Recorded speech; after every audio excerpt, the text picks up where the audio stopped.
Hey guys, sorry I'm a little late on the video, but I was just busy doing some stuff around the house.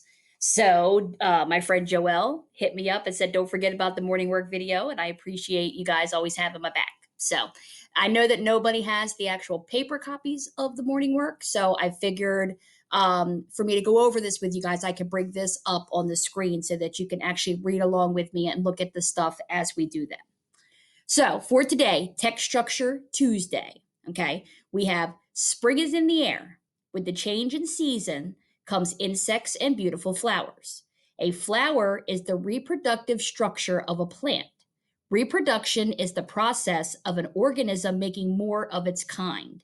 Flowers contain many parts that all have important jobs and purposes. The female organ of the flower is called the pistil.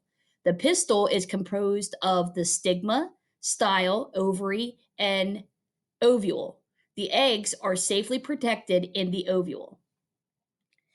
The stamen is the male part of the flower.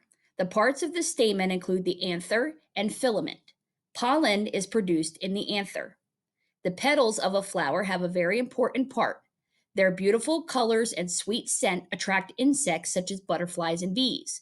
This is important because insects help to pollinate plants. When pollination occurs, an egg will get fertilized. The egg will develop into a new seed. Which detail from the diagram is supported by the text? So as you can see there's a little diagram. I know it's kind of hard to see it there. So I did take a up close picture of that. Okay. So this is the diagram of a flower, and it's showing you the male parts, the anther, the filament, the stamen. Okay. And it's showing you the female parts, the pistil, the ovule, the ovary, and all that stuff. But we're not just going to use the diagram. The question specifically asked, let me go back. Which detail from the diagram is supported by the text? Okay, so you don't just see the information in the diagram, it also says it in the text. So if we take a look at A, it says the receptacle is at the bottom of the plant. Well, that's true by looking at the diagram, but it did not talk about the receptacle in the text. So we can go ahead and get rid of B, or A, I'm sorry. B, the anther and the filament are parts of the stamen. Okay, we can see that in the diagram. And it did talk about that in the second paragraph where it started talking about the male part of the flower. So that was definitely supported by the diagram and the text. So let's leave B. Let's take a look at C. The sepal is below the petal. And if you take a look at that diagram, that's true. But again, it did not talk about the sepal in the text. So it's not supported by the text. We can cross that one off. And D, the stigma is above the ovule, okay, which again is true in the diagram, but it did not mention that inside of the text. So the only one that actually is true in the diagram and supported by evidence in the text is B. Okay. Let's go to Base 10 Tuesday. Alrighty. The Flower Festival in Fort Lauderdale, Florida had 674,899 visitors in the month of March and 732,561 visitors during the month of April.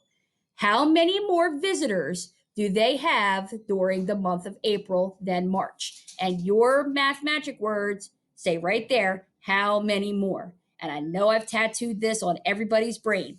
How many more means we are going to subtract. So we need to always make sure that the larger number is what we start with, 732,561, subtract 674,899. And then the other thing you really want to make sure of whenever we are adding or subtracting large numbers like this, that you line up your place values. Your ones are over your ones, your tens are over your tens, your hundreds are over your hundreds, and so forth.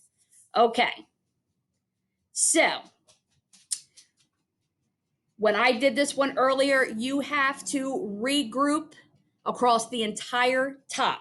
Okay. So If we start off with 1 minus 9 you can't do because it's big on the floor. We got to go next door.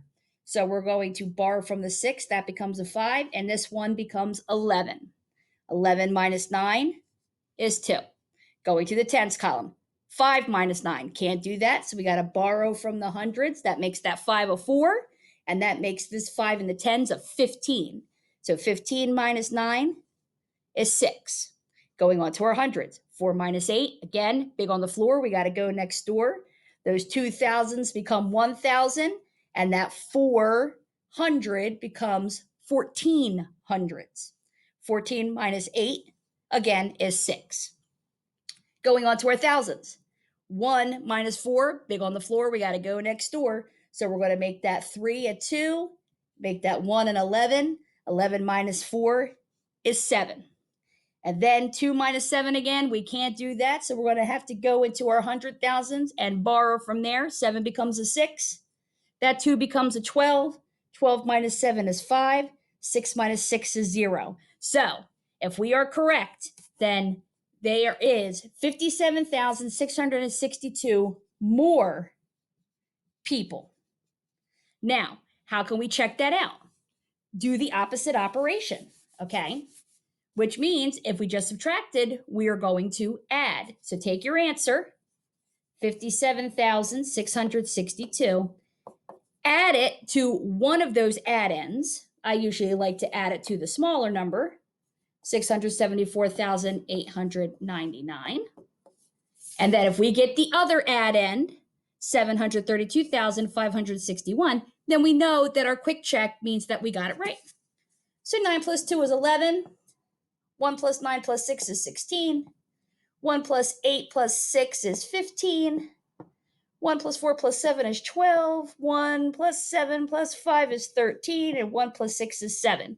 So 732,561 was our larger add-in. So our quick check shows us that we're right.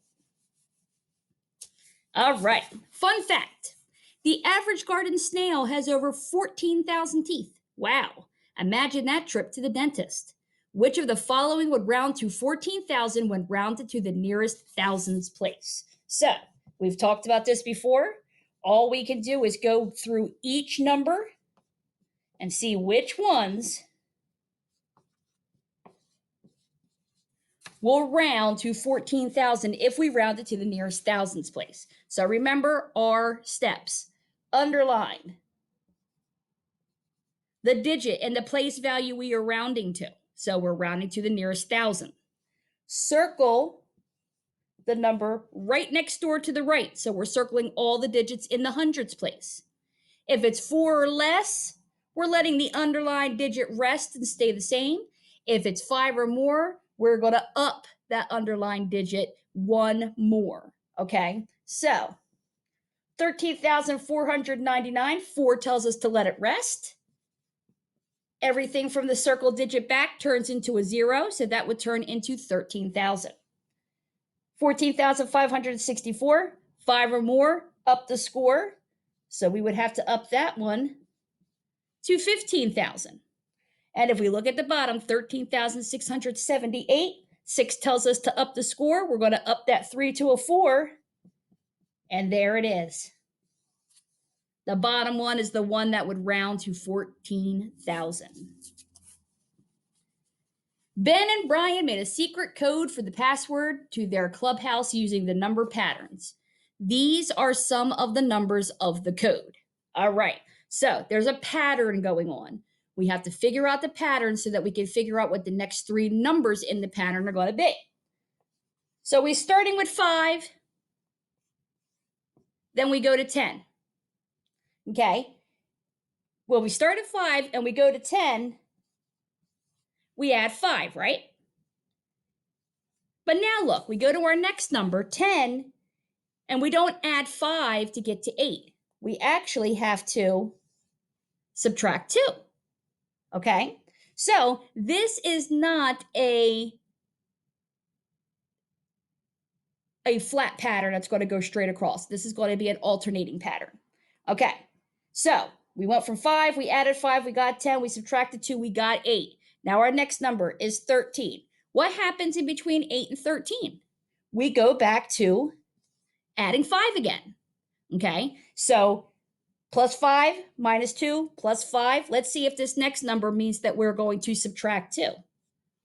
13 minus 11, we subtract 2. So it looks like we found our pattern. Take the number, add 5, get that number, then subtract 2, get the next number, then add 5, get that number, subtract 2, get the next number.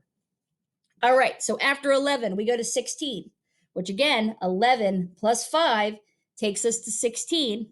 And then 16 minus 2 takes us to 14. And then when we go to 19, we have to add 5. So if we're alternating back and forth, add 5, subtract 2, add 5, subtract 2, the next number after 19, when we subtract 2, would be 17. So that's the first number that you needed to figure out. Now we just subtracted 2. We need to add 5. So your next number is going to be 22. And then if we continue that pattern and subtract 2, then your last number would be 20. So the numbers that you should have came up with were 17, 22, and 20.